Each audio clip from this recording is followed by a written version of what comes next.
Bom, pessoal, vamos para o módulo de estudos de caso. Esses são os meus objetivos com os senhores nesse módulo. Vamos fazer algumas considerações sobre cores com fundo escuro. Vamos saber como aproveitar animações nos visuais para conseguir transmitir de uma melhor maneira a nossa mensagem. Vamos aprender como estabelecer uma ordem lógica e, além disso, estratégias para evitar gráficos malucos, como, por exemplo, gráficos de donuts, pizzas e o chamado espaguete. Bem, quando se trata de comunicar dados, não use outras cores de fundo, use sempre o branco. Observe os gráficos com fundo azul e preto. O que você achou deles à primeira vista? Provavelmente achou algo forte, pesado, carregado, até de doer um pouco os olhos. Já o gráfico com fundo branco, provavelmente você achou ele mais clean e de fácil detecção dos resultados.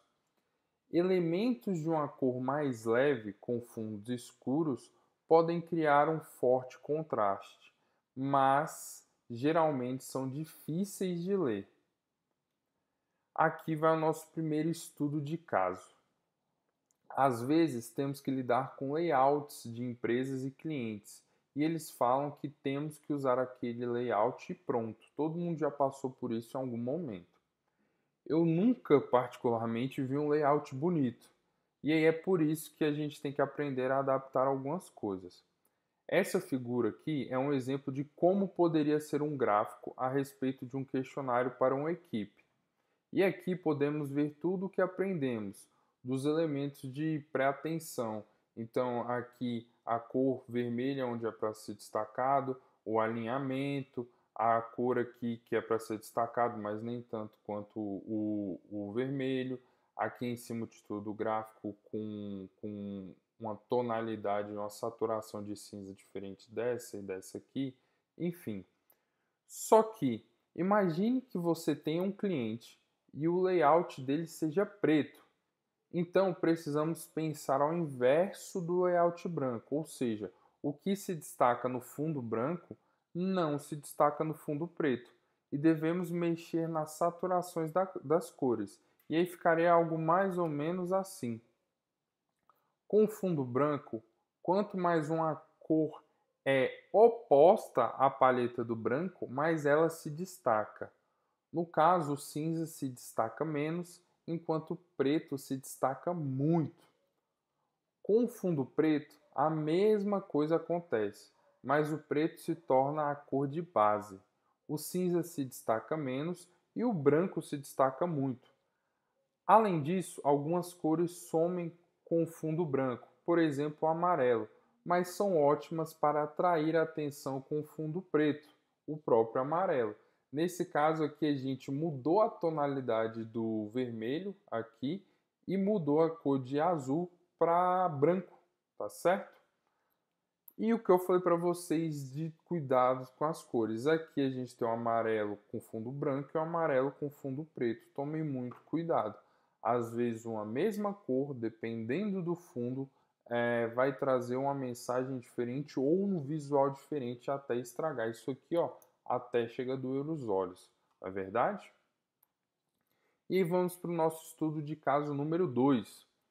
Um dos problemas que as pessoas geralmente têm na hora de apresentar os dados é já jogar os dados de cara e sair falando, o que pode fazer com que o público não preste mais atenção em você ou você simplesmente perde o tempo certo, né, o time, para contar a história daquele dado. Aqui vamos ver como o uso da animação pode resolver isso. Vamos aí para o contexto. Vamos supor que você trabalha para uma empresa que faz jogos online. E aí você está interessado em contar a história de como os usuários ativos de um determinado jogo, nesse caso aí Monville, o nome do jogo, cresceram com o tempo. Esse poderia ser o gráfico que você iria utilizar na sua apresentação. Só que, após colocar esse gráfico na frente da sua audiência, você perderia a atenção deles. Enquanto você estiver falando a respeito de uma parte, eles poderiam estar prestando atenção em outra parte. Como, por exemplo, você poderia estar falando de 2013, do início do jogo, só que a ascensão que é nítida em 2015 poderia estar chamando a atenção da sua audiência e eles poderiam estar prestando atenção nessa ascensão aqui enquanto você está falando sobre isso aqui. Como é que a gente poderia resolver isso? Usando uma animação, fazendo com que a audiência preste atenção no que você quiser, como nesse caso, na história de cada época ou de cada ano. Eu poderia, por exemplo, começar com um gráfico em branco igual a esse que eu estou mostrando para vocês. Isso força o público a olhar para os detalhes do gráfico, em vez de ir direto para os dados e começar a tentar interpretá-los. Você pode usar essa abordagem para criar antecipação dentro do seu público, que o ajudará a reter a atenção deles. A partir daí, a gente começa a mostrar ou a realçar apenas os dados relevantes para o ponto específico que iremos destacar, forçando assim a atenção do público a estar exatamente onde a gente quer enquanto estivermos falando. Assim, eu estaria falando e mostrando. E aí o pitch ou a apresentação ficaria mais ou menos assim. Hoje vou falar sobre uma história de sucesso, o aumento de usuários de Monville ao longo do tempo. Primeiro, deixe-me familiarizá-los com o que estamos vendo. No eixo Y, que é o vertical, plotaremos os usuários ativos. Isso é definido como o número de usuários únicos nos últimos 30 dias. Veremos como isso mudou ao longo do tempo, desde o lançamento no final de 2013 até hoje, mostrado ao longo do eixo X, que é o nosso eixo horizontal. Lançamos o Monville em setembro de 2013. Até o final do primeiro mês, tínhamos pouco mais de 5 mil usuários ativos, mostrados pelo grande ponto azul na parte inferior esquerda do gráfico. O feedback inicial sobre o jogo foi misto. Apesar disso, e nossa completa falta de marketing, o número de usuários ativos quase dobrou nos primeiros 4 meses, para quase 11 mil usuários ativos no final de dezembro. No início de 2014, o número de usuários ativos aumentou ao longo de uma trajetória mais acentuada. Isso veio principalmente do resultado das promoções de amigos e familiares que fizemos durante esse período para aumentar o marketing do jogo. O crescimento foi bastante estável no resto de 2014, pois interrompemos todos os esforços de marketing e focamos em melhorias na qualidade do jogo. A aceitação deste ano foi incrível, superando nossas expectativas. O jogo renovado e aprimorado se tornou viral. As parcerias que estabelecemos com os canais de mídias sociais se provaram bem-sucedidas para continuar aumentando nossa base de usuários ativos. Com taxas de crescimento recentes, prevemos que ultrapassaremos 100 mil usuários ativos em junho. E aí, acabei o pitch. Agora eu tenho duas opções. Eu posso botar isso aqui no slide final, tá certo? Ou eu posso imprimir esse slide aqui que eu estou mostrando para vocês e entregar eles para cada pessoa que está ali no pitch ou na apresentação, que é uma versão mais detalhada, ou até mesmo enviar para o e-mail, que eles podem acompanhar a apresentação ou caso alguém tenha perdido a apresentação. E aí também para a pessoa, depois do seu pitch ou da sua apresentação, analisar cada ponto especificamente que essa pessoa quiser. Vamos para o nosso estudo de caso número 3. Deveria existir uma ordem lógica no visual que você apresenta, mas infelizmente as pessoas nem sempre lembram disso. Vamos para um exemplo muito específico para ilustrar o conceito. Ajustar a ordem de dados categóricos em um gráfico de barras horizontal. Primeiro, vamos definir o contexto. Digamos que você trabalha em uma empresa que vende um produto com vários recursos. Você recentemente pesquisou seus usuários para entender se eles estão usando cada um dos recursos e qual a satisfação deles com os recursos. O gráfico inicial que você cria pode se parecer com esse aí que eu estou mostrando para vocês. A ordem desse gráfico está de forma decrescente, do completamente satisfeito para baixo, e sugere que seria assim que deveríamos prestar atenção. Só que, do ponto de vista das cores, nós somos atraídos pelas cores preta e pela cor rosa. E aí damos um tilt, né? Nossa cabeça trava, porque nossa cabeça fica pensando aonde ela deveria prestar atenção. Parte do desafio aqui nesse exemplo é a famosa história, o famoso e daí, desse visual aí que está faltando. Poderíamos contar várias histórias diferentes e focar em vários aspectos diferentes desses dados. Vamos a algumas maneiras de fazer isso com o objetivo de ajustar a ordem. Primeiro, poderemos pensar em destacar a história positiva, onde nossos usuários estão mais satisfeitos.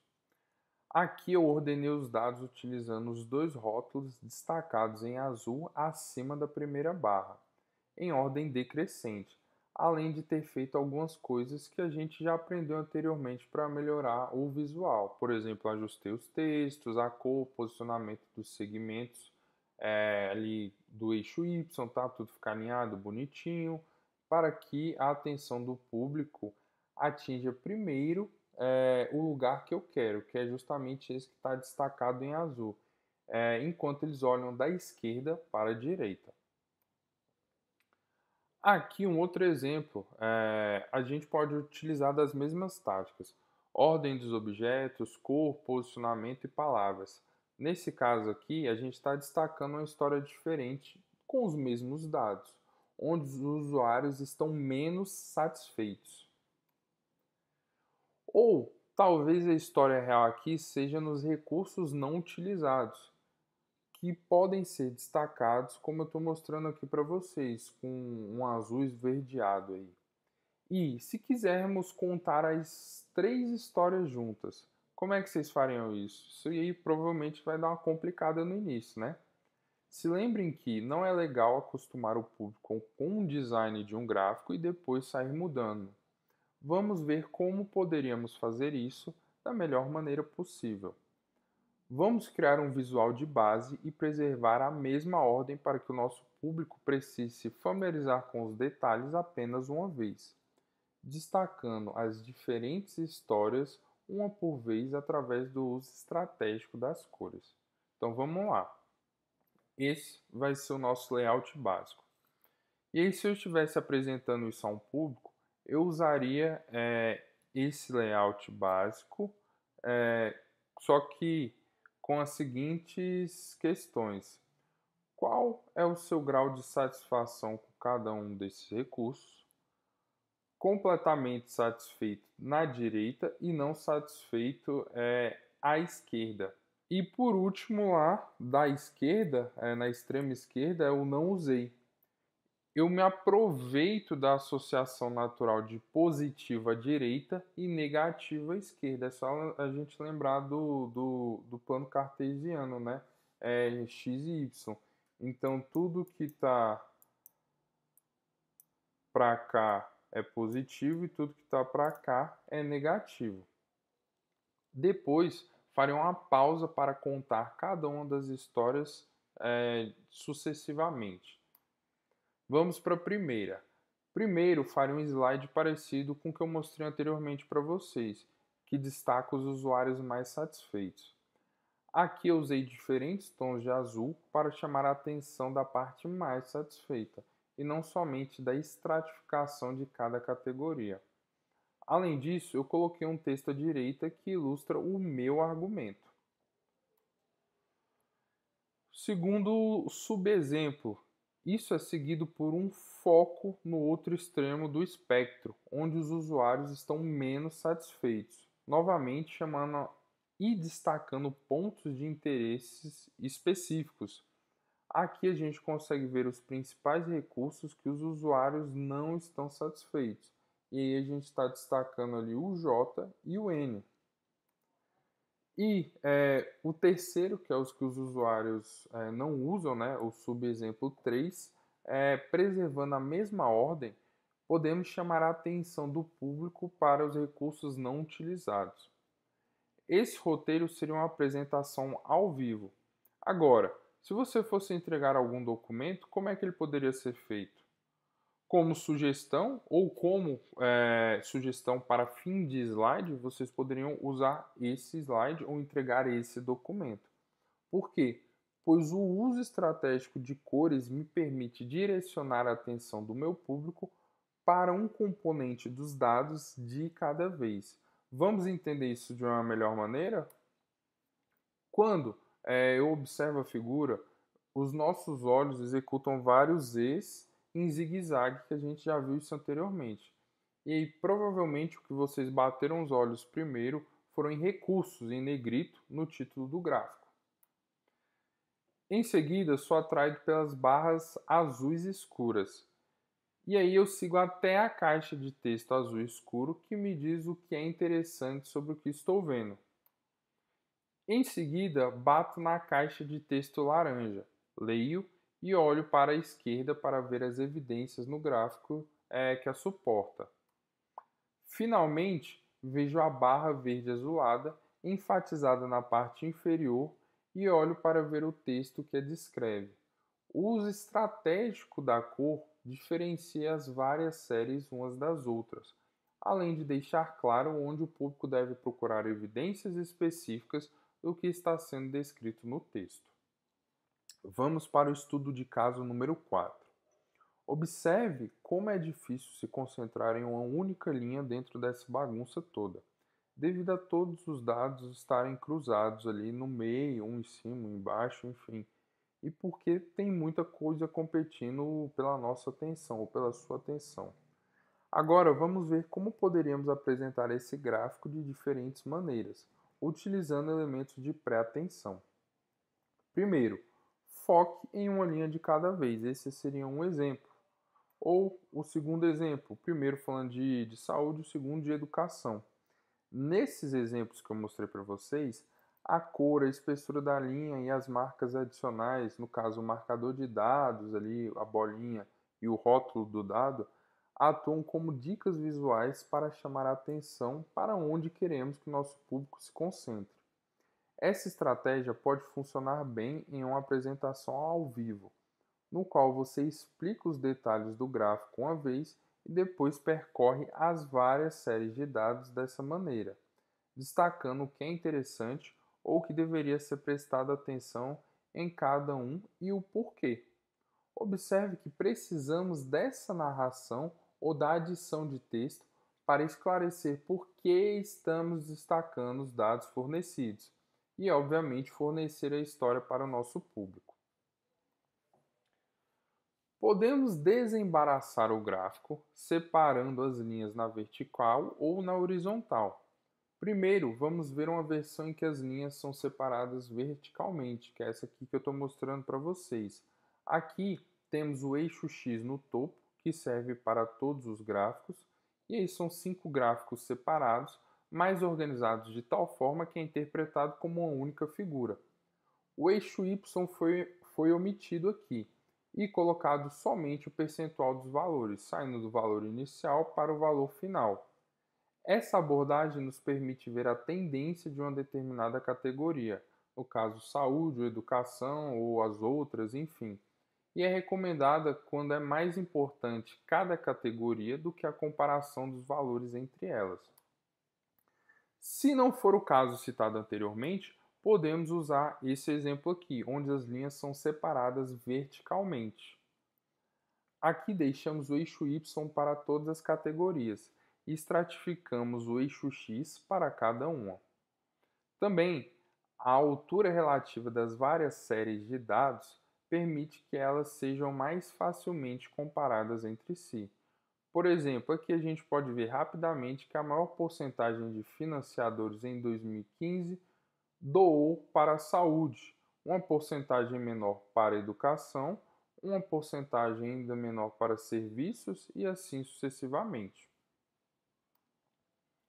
Outra opção é combinar as abordagens descritas anteriormente. Podemos separar espacialmente e enfatizar uma única linha de cada vez, enquanto deixamos as outras lá somente para comparação, só que a gente coloca em segundo plano. Podemos fazer isso separando as linhas verticalmente ou horizontalmente. Nesse exemplo aqui, eu estou mostrando para vocês a separação horizontal. Já aqui eu tenho a separação vertical. É importante deixar os eixos x e y dos gráficos do mesmo tamanho, e isso também se aplica ao slide anterior, para as pessoas poderem fazer comparações.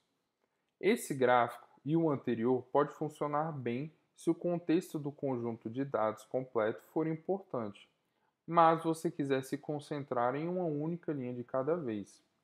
Devido à densidade de informações, essa abordagem combinada pode funcionar melhor para um relatório ou apresentação que será enviada via e-mail, em vez de uma apresentação ao vivo, onde será mais desafiador direcionar seu público para onde você deseja. Ou você pode botar uma das duas no último slide. Estudo de caso 5. Vocês se lembram lá que eu falei de um exemplo de um programa de ciências lá no início do curso? Pois é, a gente vai utilizar ele aqui. E essa figura mostra os gráficos com os dados antes e após o programa. Os dados da pesquisa demonstram que, com base no sentimento melhorado em relação à ciência, o programa piloto foi um grande sucesso. Ao ingressar no programa, o maior segmento de estudantes, 40% da fatia verde na figura da esquerda, se sentiu ok com relação à ciência. Talvez eles nem tivessem se decidido de uma maneira ou de outra. Só que, após o programa, na figura da direita, vemos os 40% em verde diminuindo para 14%. Entediado, que foi o azul, e o not great, que está em vermelho, subiram um ponto percentual cada, mas a maioria das mudanças ocorreu em uma direção positiva. Após o programa, quase 70% das crianças, que são segmentos roxo e azul, manifestaram algum nível de interesse pela ciência. Já falamos dos problemas do gráfico de pizza, assim vamos dar uma olhada em 4 alternativas para a exibição desses dados. Primeira, mostrar os números diretamente. Segunda, gráfico de barras simples. Terceira, gráfico de barras horizontal empilhado. E quarta, gráfico de tendência. E vamos fazer algumas considerações aí a respeito de cada um. Alternativa 1, mostrar os números. Se a melhoria do sentimento positivo é a principal mensagem que queremos transmitir ao nosso público, podemos considerar tornar essa a única coisa que vamos comunicar. Com muita frequência, achamos que devemos incluir todos os dados e ignorar a simplicidade e o poder da comunicação com apenas um ou dois números diretamente, como eu estou mostrando para vocês aqui. Dito isso, se você sentir que precisa mostrar mais, procure uma das seguintes alternativas. A primeira delas, que é o gráfico de barra simples, que é a nossa alternativa 2. Quando você deseja comparar duas coisas, geralmente coloque essas coisas o mais próximo possível e as alinhe ao longo de uma linha de base comum para facilitar essa comparação. O gráfico de barra simples faz isso, alinhando as respostas da pesquisa antes e da pesquisa depois, com a linha de base consistente na parte inferior do gráfico. Nós temos a alternativa número 3, que é o gráfico de barras horizontal empilhado. Quando o conceito de uma parte para o todo é importante, esse gráfico mostra isso para a gente. Nessa figura, temos uma linha de base consistente a ser usada para a comparação à esquerda e à direita do gráfico. Isso permite que o público compare facilmente os segmentos negativos à esquerda e positivos à direita nas duas barras, e por isso é uma maneira útil de visualizar os dados da pesquisa em geral. E nossa alternativa 4, o gráfico de tendência. O único problema desse gráfico é que a gente não controla a ordem das categorias. pois elas devem ser ordenadas de forma decrescente, como a gente vê ali, 40%, 25% e 19% do lado esquerdo, ali no before. Se isso for um problema ou atrapalhar a transmissão da sua mensagem, a gente pode optar por utilizar um dos gráficos mostrados anteriormente, né? O de barras ou o empilhado, que é horizontal. Esse gráfico aqui mostra de maneira fácil qual categoria cresceu mais e qual categoria diminuiu mais. Então, nesse momento, você tem que escolher como você quer passar as mensagens. E saiba que se você escolher esse gráfico ao invés desse, a interpretação pode ser totalmente diferente do seu público. Então, tome muito cuidado com isso. Nesse módulo, vimos como melhorar a comunicação de dados com exemplos práticos. Vale ressaltar que, quando se trata de data storytelling, não existe certo ou errado, existe o que é mais fácil para o público e que vai transmitir a sua mensagem. Quando você se encontrar em uma situação em que não sabe como proceder, eu recomendo o seguinte: faça uma pausa e considere seu público. O que você precisa que eles saibam ou façam? Segundo, que história você pretende contar a eles? Muitas vezes, respondendo a essas perguntas, um bom caminho para apresentar seus dados fica claro. Caso contrário, tente várias visualizações e busque o feedback de colegas, amigos ou familiares.